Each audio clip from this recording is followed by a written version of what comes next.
Vai falar sobre um assunto muito sério, que é a campanha Janeiro Branco, para falar sobre a saúde mental. E a gente precisa falar insistentemente sobre saúde mental. E para falar conosco hoje, a Gisele Casagrande, psicóloga, está conosco. Bom dia, Gisele. Muito obrigado pela participação aqui nesta manhã. Muito obrigada, Jorge. É gratificante estar aqui podendo falar com a comunidade sobre saúde mental. E o que é essa campanha Janeiro Branco, Gisele? O que ela quer trazer para a comunidade? Sim. A campanha Janeiro Branco, ela existe desde 2014 e a ideia principal é reforçar o foco na saúde mental no sentido de que nós podemos todos desenvolver habilidades para enfrentar as diversas exigências que a vida nos apresenta.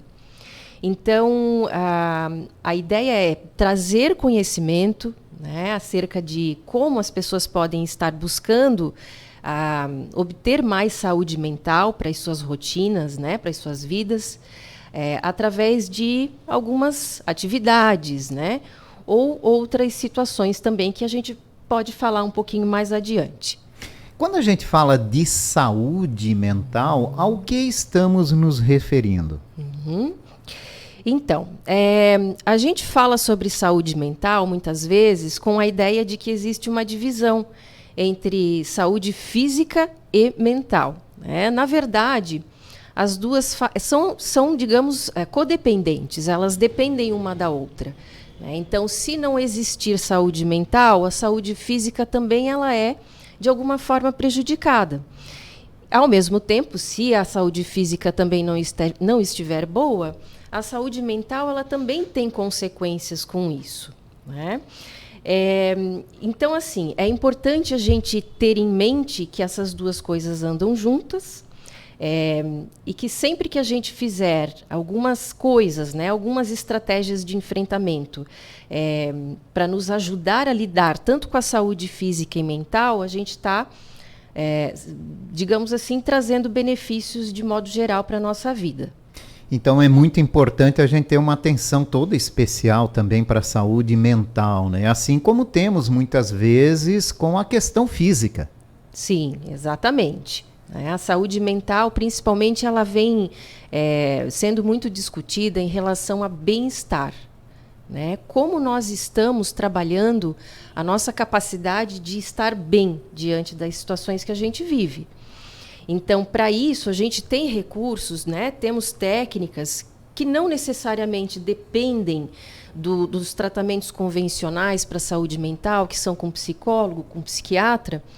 Mas, por exemplo, meditação. Meditação não precisa passar por esses profissionais, né? Temos também outros tipos de terapia que são muito falados atualmente, né, que trabalham essa questão mais de energética, né, como o Reiki, que são as terapias alternativas, né? Tem também várias terapias alternativas que já são incluídas no próprio Sistema Único de Saúde, no SUS, que são as práticas integrativas complementares, as PICs, né? Essas práticas, elas são tratamentos que o SUS oferece, mas como complemento ao tratamento convencional. Então, as pessoas que estão lá no SUS passando por um tratamento com um médico, né, psiquiatra ou com um psicólogo, geralmente elas podem também fazer esses tratamentos alternativos, mas elas precisam obrigatoriamente fazer os tratamentos convencionais. Elas não podem trocar, por exemplo, o tratamento convencional pelo tratamento alternativo, até porque os tratamentos alternativos, eles não têm comprovação científica. Existem estudos que são feitos, mas não existem evidências científicas. Então, é preciso daí, né, esse cuidado para saber distinguir que tipos de terapias são indicadas ou não. Mas quer dizer que todo mundo precisa procurar uma terapia para prevenir as questões das doenças mentais? Não necessariamente, Jorge. Existem pessoas que conseguem lidar melhor com as circunstâncias adversas da vida, né? São pessoas que já vêm com um desenvolvimento mais propício para isso. Mas existem aquelas pessoas que muitas vezes, por terem tido um desenvolvimento infantil, de pré-adolescência, de adolescência, um pouco mais conturbado, né? com situações adversas, essas pessoas elas já acabam sendo um pouco mais frágeis para lidar com situações difíceis, né? Nas suas vidas adultas, por exemplo. Então, nesses casos, quando as pessoas elas identificam que os pensamentos não estão ajudando, os sentimentos estão muito bagunçados, não se consegue dar nome às próprias emoções e a vida, num sentido geral, ela parece estar saindo do controle, nesses casos, sim, é indicado procurar um profissional da saúde mental, o psicólogo ou um médico psiquiatra. Tem algum sinal que a gente detecta que nós estamos entrando em alguma doença que pode nos mexer com as emoções? Sim, tem sintomas muito característicos. O principal são as dificuldades apresentadas durante o sono. Aquele sono mais agitado ou aquela dificuldade para pegar no sono. Ou aquele sono que a pessoa acorda e ela se sente muito exausta, como se ela não tivesse dormido, né? Muitos pesadelos recorrentes. Então, essa é a parte do sono. Mas também a gente costuma avaliar como é que está a relação da pessoa com a alimentação. Se essa alimentação está muito acima, né, do que seria o normal, isso já é um indicativo também.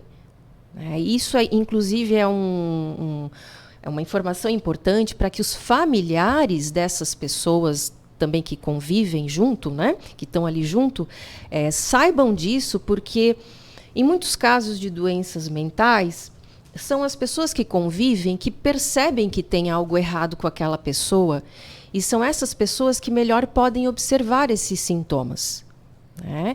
Se a pessoa está com compulsão alimentar, se ela está comendo de menos, isso tudo já é indicativo de que alguma coisa está errada.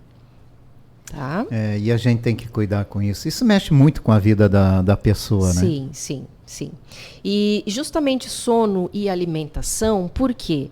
Porque são, digamos assim, as duas necessidades mais primitivas da espécie humana, né? Nós temos a necessidade de se alimentar e nós temos a necessidade de dormir. Então, por isso que a doença mental, ela começa geralmente a dar os primeiros sintomas nessas duas situações. Então, observando o sono, observando a alimentação, já se pode ter, digamos assim, uma certeza de que precisa buscar o apoio profissional. O mundo ficou mais acelerado nos últimos anos. Isso tem contribuído para o aumento de casos de doenças mentais, a digitalização do mundo, a internet, redes sociais. Isso tudo impacta? Sim, com certeza, né? É como se tudo hoje em dia no mundo fosse potencialmente ansiogênico, né? Tudo nos convida a não parar, tudo nos convida à ansiedade, né? E se nós paramos, porque muitas vezes a gente escuta nessas orientações de que você precisa parar, você precisa descansar, né? Porque senão pode ter algum problema.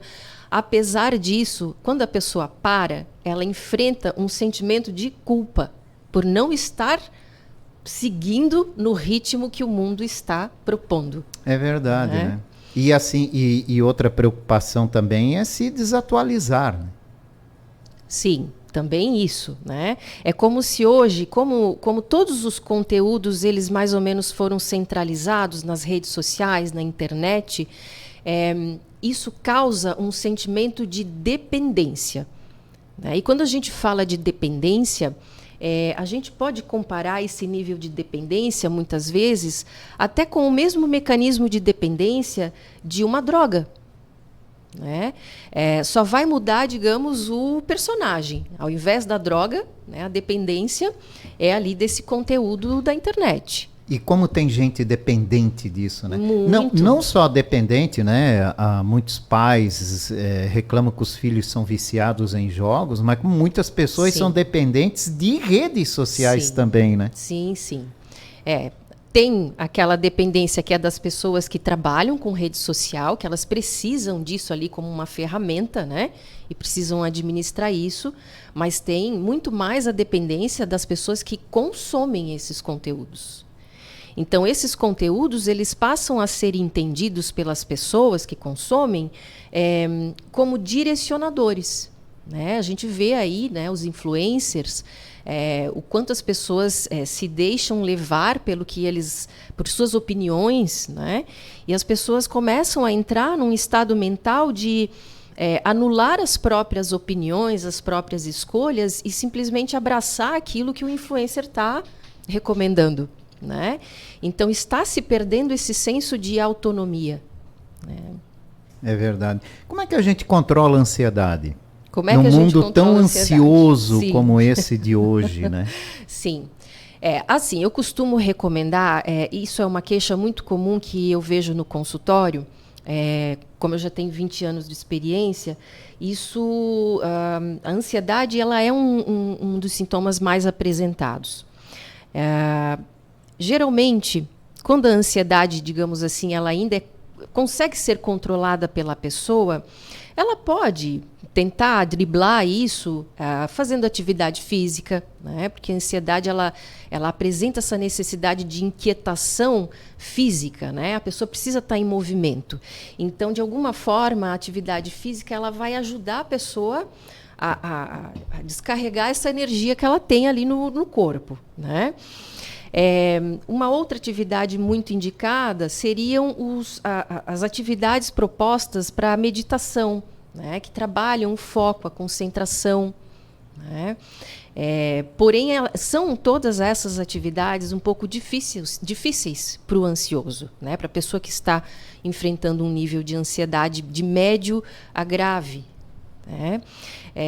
Porque justamente as pessoas que estão com esse nível muito elevado de ansiedade, elas têm muita dificuldade de concentração.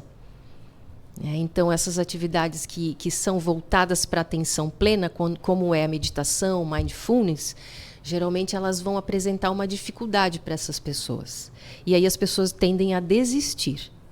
Né? Então, tem esse problema aí.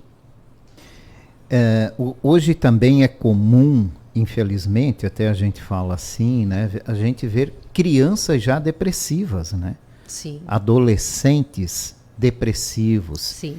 E muitas vezes os pais não conseguem enxergar ou não conseguem trabalhar isso corretamente. Sim. Como é que a gente pode entender isso melhor e agir corretamente com os nossos filhos em casos assim, né? Tentar tirá-los dessa situação. Sim.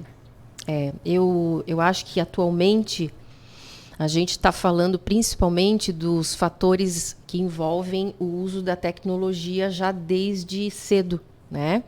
É muito comum, por exemplo, a gente ir em locais, eventos onde tem grupos de pessoas, com pais com crianças, por exemplo, que os pais precisam prestar atenção num determinado assunto, né? E o que a gente observa? O pai vai lá, deixa o celular com um desenho passando ali para a criança e esquece a criança ali. Né? E a criança vai se absorvendo ali nesse conteúdo. Então, o celular ele tem sido um elemento, digamos que quase que de uma certa substituição para digamos, quando os pais não conseguem dar a devida atenção. E é nesse processo, quando ele é muito repetido, que geralmente as crianças, os adolescentes, eles começam a entrar num estado mental de imersão. E eles começam a usar demais a tecnologia. Né? E daí a gente entra também no campo das dependências virtuais. Né? Existem casos, por exemplo, de adolescentes que se envolvem tanto em jogos que eles não conseguem mais sair do quarto. Eles usam fralda para não precisar sair do quarto. Né? Então, isso é só um recorte, né, do que pode acontecer de casos clínicos, mas a principal orientação para os pais é o quê? Determinar horários para que esses filhos usem, né, os equipamentos eletrônicos e procurar outras formas, né, de não somente essa de eu preciso focar em outra coisa, eu vou simplesmente entregar o celular ali com um desenho ou com qualquer outro conteúdo ali para o filho para ele se distrair, enquanto eu não posso dar atenção, né? Pai e mãe precisam estar sempre supervisionando. O que é transtorno de estresse pós-traumático? O transtorno de estresse pós-traumático, ele passou a ser nominado dessa forma mais ali por volta da década de 50, 60.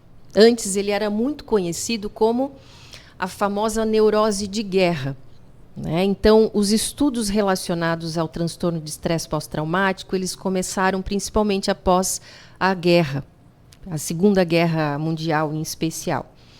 Por quê? Geralmente, os veteranos de guerra, eles estavam apresentando os casos onde eles voltavam para as suas casas, mas eles continuavam reproduzindo comportamentos como se eles estivessem ainda naquele ambiente da guerra. Isso. Né? Então, assim, os estudos eles começaram a partir desses casos, até porque até na época não existia tratamento para isso. A gente está falando lá de 1943, por aí, né, em diante.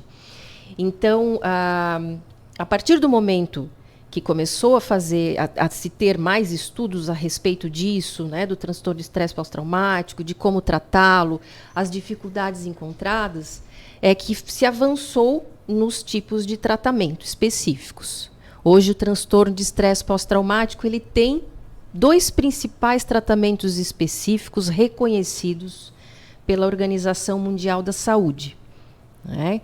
Um desses tratamentos é a terapia cognitivo-comportamental, que inclusive é um tipo de terapia que existe comprovação científica, digamos assim, fora os outros tipos de terapia que existem, né, que são, por exemplo, a psicanálise, né, gestalt terapia, entre outras.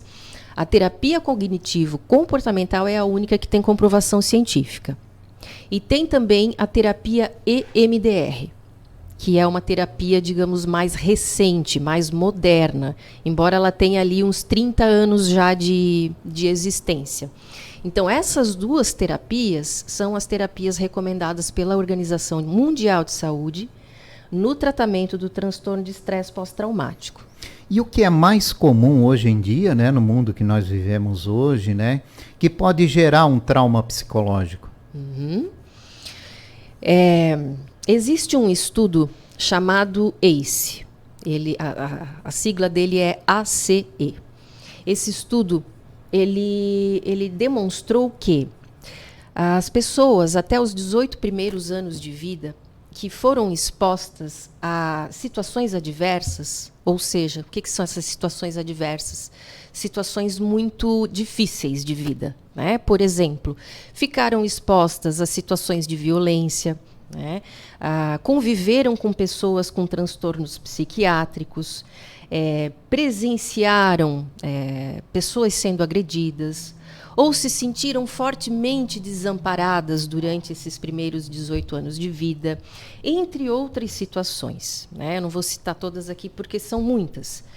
Mas as pessoas que, nos 18 primeiros anos de vida, elas passaram por situações assim, elas têm uma maior predisponibilidade de desenvolverem transtorno de estresse pós-traumático, né?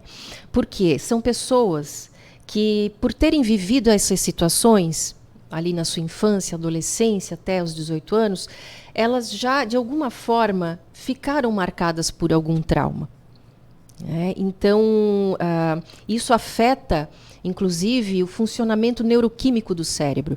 E mesmo que a vida dessa pessoa mude, aquilo fica trabalhando nela o tempo todo? Sim, sim. E se desenvolve com o passar dos anos. Sim. Desculpe, mas é por isso que é comum, por exemplo, você ver uma pessoa com uma situação equilibrada, né? Uma vida equilibrada, que daqui a pouco, do nada, cai numa depressão. Sim. Muda completamente, até começa a ter transtorno bipolar, né? Uma hora está feliz, outra hora está profundamente triste. Isso, sim. Os traumas não tratados, né? Eles mostram que que as pessoas geralmente, elas podem desenvolver outras patologias mentais. Né? Elas podem não necessariamente desenvolver um transtorno de estresse pós-traumático, que é o ápice, digamos, do trauma, né? Mas elas podem desenvolver quadros de depressão, elas podem desenvolver os quadros, né? Os transtornos de humor em geral, né? A ansiedade em excesso. São diversas patologias. Então, daí a importância de se tratar o trauma dentro dos primeiros 3 meses que ele acontece. Tá? Isso não é uma coisa assim que é muito comentada, né? Mas existem estudos já que demonstram isso. Por quê? A tendência da pessoa, quando acontece um trauma, dentro desses 3 meses, essas informações desse trauma vivido ainda não se conectaram com outras experiências negativas que ela já teve. Então fica mais fácil de se identificar quais são os elementos que fazem parte desse trauma, isolá-los e tratá-los também isoladamente. Por isso que é sempre indicado, aconteceu um acidente, aconteceu uma situação de violência, procure uma avaliação profissional dentro dos primeiros 3 meses. Tá? Um trabalho que eu fiz em 2021, 2022, aliás, foi atendendo o pessoal ali que sofreu o acidente do batalhão. Isso por conta de uma das técnicas que eu trabalho, que é mais específica a isso. Então, todas essas vítimas do acidente, elas foram tratadas, né, dentro dos 3 meses ali após o acidente. Para entender e poder viver com isso de uma forma equilibrada. Isso. Porque quando um trauma acontece, é como se isso ficasse uma ferida em aberto no nosso cérebro. Né? O nosso cérebro, ele, digamos assim, né, para falar de uma forma mais que as pessoas entendam, o nosso cérebro, da mesma forma como a gente faz um corte na nossa pele, e o nosso corpo, né, biologicamente, ele é programado para fechar esse corte, o nosso cérebro, ele trabalha da mesma forma. Tá? Então, todo tipo de trauma, que nada mais é do que uma informação mal adaptada no cérebro, o cérebro também vai buscar um fechamento para esse acontecimento, para esse registro. Enquanto não houver uma compreensão elaborada pela própria pessoa que passou por esse trauma, isso vai ficar em aberto. E o cérebro, ele vai devolver elementos desse trauma, volta e meia, para que a pessoa ela entre em contato novamente com aquilo. Então, o cérebro, ele tem esse mecanismo, né, para que a pessoa ela possa, de fato, dar um fechamento para aquele acontecimento ruim. Mas isso significa que todo problema de saúde mental está ligado a um trauma ou alguma perda, algo que aconteceu com a pessoa? Não necessariamente, Jorge. É bom a gente entender isso também, né? Não, que as pessoas que não passam por isso também podem ter um problema de saúde mental, né? Sim, sim. Tá? Mas aí são diversas patologias diferentes. As patologias que existem, né, que estão, digamos assim, classificadas no manual, no DSM, né, no CID, que são os 2 principais manuais sobre saúde mental, né, sobre os transtornos e sintomas e tudo mais. Todos os sintomas, eles são mais ou menos compartilhados entre as patologias. Uma mesma patologia, ela pode apresentar sintomas que, por exemplo, a depressão apresente também. Né? O transtorno de estresse apresenta tristeza? Apresenta. A depressão também. Né? Mas a avaliação daí ela é necessária para que possa se fazer o diagnóstico correto. Qual é a verdadeira situação dessa pessoa? Ela tem a depressão ou ela tem o transtorno de estresse pós-traumático? Então, isso só quem pode fazer é o psicólogo ou o psiquiatra. Em que casos, por exemplo, né, é indicado o acompanhamento de um psicólogo? Pessoas que têm muitos compromissos, pessoas que são muito atarefadas, pessoas que se consideram ansiosas. Tem gente que diz que hoje em dia, do jeito que o mundo está, uma terapia é indicada para todo mundo, né? Eu discordo um pouco dessa ideia de que terapia é para todo mundo, né? Ou melhor, a terapia eu acredito que seja para todo mundo, mas não acredito que todo mundo seja para terapia, tá? Existem métodos diferentes, né, para situações específicas de tratamento. Às vezes eu penso da seguinte forma: tem situações que, quando são mais amenas, né, por exemplo, uma ansiedade que não deixa toda a vida da pessoa disfuncional, né? Não deixe aquela sensação para a pessoa de que ela está perdendo o controle sobre a sua vida, sobre o seu trabalho, sobre a sua família, sobre os seus relacionamentos. Quando é uma coisa amena, ela pode até procurar terapia por uma questão de autoconhecimento, né? Não porque ela tem uma patologia de fato, né? Mas quando começa a afetar outras áreas da vida, aí sim é importante buscar uma avaliação profissional e ver ali um plano de tratamento. Exato, né? Sim. Para poder seguir com equilíbrio, a vida equilibrada, que é o que todo mundo busca. Exatamente. Gisele Casagrande, obrigado pela sua participação hoje aqui. O assunto é muito importante, a gente poderia ficar o dia inteiro conversando sobre isso, né? Tem várias coisas para serem exploradas. Mas eu acho que o último recado principal é de quem está passando por um problema, para quem ainda não se conhece corretamente, porque dizem que o grande segredo é a gente se conhecer, primeiramente, né? Para depois tomar algumas atitudes. O que você deixa a essas pessoas, principalmente esses mais jovens, né? Hoje eu vi um estudo aí de que a adolescência tem sérios problemas psicológicos e isso vem crescendo muito e preocupando muito também. Sim. Um dos principais sintomas que os adolescentes têm apresentado no consultório é o retraimento social, né? Elas, principalmente com o agravamento do período da pandemia, né, isso ficou muito mais forte. Os adolescentes, eles foram, digamos, para casa, tiveram que se adaptar, né, repentinamente a uma nova forma de estudar, de manter os estudos e também as amizades, né?